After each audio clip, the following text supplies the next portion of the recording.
Hello my lovelies, welcome back. So in today's video we are going to talk about synastry again. Now in the last two videos we talked about the moon in square to the moon in synastry, and we also talked about the opposition. Now here we're going to talk about the suns, both people's suns in synastry in a square. What does it mean and what can you learn?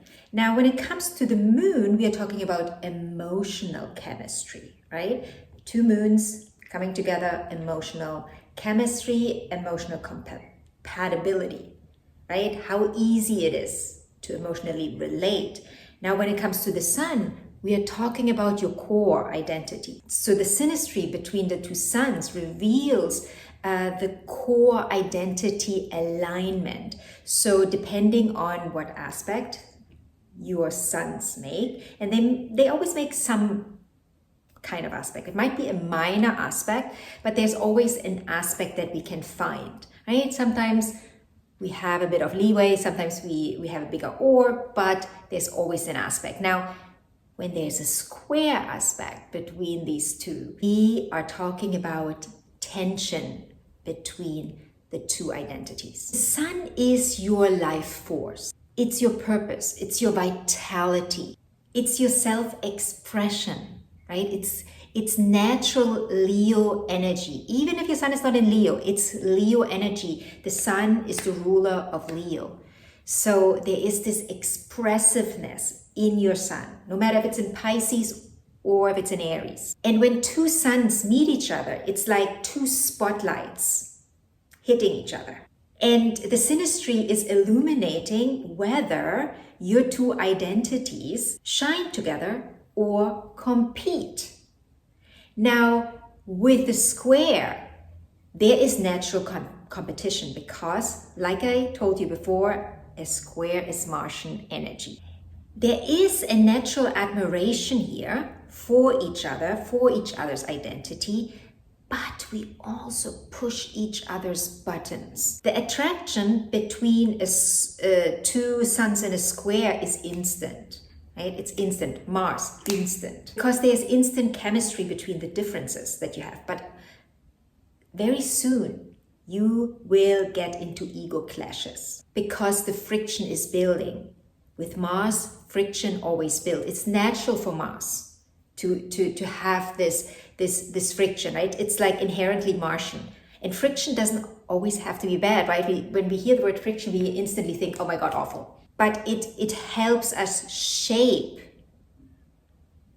as well, right? It's not just a bad thing. Friction is not just bad. It literally can help us get in shape, right? Martian energy is also the energy that you need to get to the gym, right? It's not inherently negative. Friction is not inherently negative. It just depends on how you use it. So naturally, both people are drawn to each other's confidence. Right? We instantly recognize each other's confidence. But where you may clash is over the direction, over your priorities, and also over your self-expression, because it's inherently different the way you express and how you go about doing life, quite literally. So your very basic drives seem to be off, right? They are not in rhythm. The rhythm is off, right? When you have a dance partner that is not dancing in the same rhythm, it kind of feels a little bit like that. You don't really know how to dance with each other. You can learn though, right? You can learn to dance with each other. And it's easier to learn to dance with each other when you have a square between two suns than when you have a square between two moons. Because with the sun, we deal with conscious energy, right? We are conscious about it. And if we are not conscious about it right away, we can become conscious about it quickly. It's not like with the moon, everything is hidden, it's subconscious, it's in the dark. No, it's in the light. It's in the light, you see it. You just have to accept it and then deal with it. One person shines through taking action and the other one shines through intellectualization, right? Like we are taking this to the next level. Right? We are thinking about it further to get a better look, a broader look, a wider lens.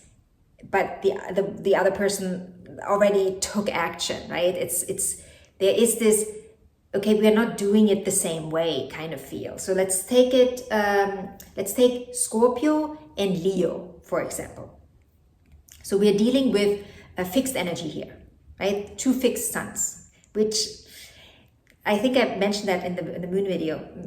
Fixed energy, it's harder to be flexible and learn flexibility. It's not impossible, particularly with the sun, because, right, consciousness is there, right? We become conscious. We might already be conscious. We just haven't accepted, but we are conscious of it already. So it's easier to find, you know, the flexibility within you, but still you want it your way, right? You want what you want with fixed energy. So when it comes to Scorpio and Leo, both are very strong-willed, right? Very strong suns. But one of them seeks openness and the other one seeks privacy. Now, I let you guess which one is which. Like I also said before, there is this competition energy. Actually, I don't know if I said it before. I was thinking about saying it, but I don't know if I actually mentioned that already. But there is this competition energy. Mars is the competition energy.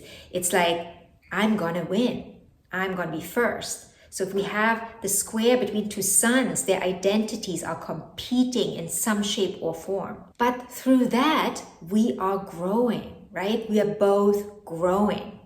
We just have to make sure we're not growing apart, right? That's where the consciousness comes in. And that's where also, of course, the love between the two comes in. So you both challenge each other to be sharper, to be clearer, and in some shape or form also to be more authentic with that square. Now, how does this square feel like to both suns? It feels like, I respect you, but you drive me crazy. And also, you force me to grow even if I'd rather not. Now, the lesson here is learn to admire and not compete.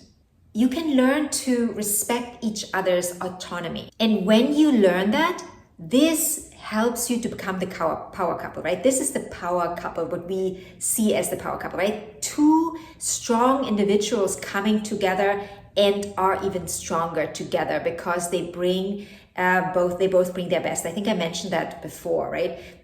Particularly with the hard aspects, it's this, I bring my best, you bring your best, and as a union, we are the best. So when you manage to learn to deal with the friction in a positive way, right? In a way that is evolving, that is growing, that is healing, the creative tension that is there becomes your fuel, right? The friction becomes the fuel. But when it doesn't work the way it feels, it's like ego wars, stubbornness, particularly with the fixed signs, or even like a constant one-upmanship, right? Like this, like, I'm gonna up you, I'm gonna be better. And that can wear you out. That can just, exhaust you. So if you have any questions, particularly about this aspect, or if you want to see another aspect, I'm going to talk about the opposition in the next video, by the way, let me know, and I will see you in the next video.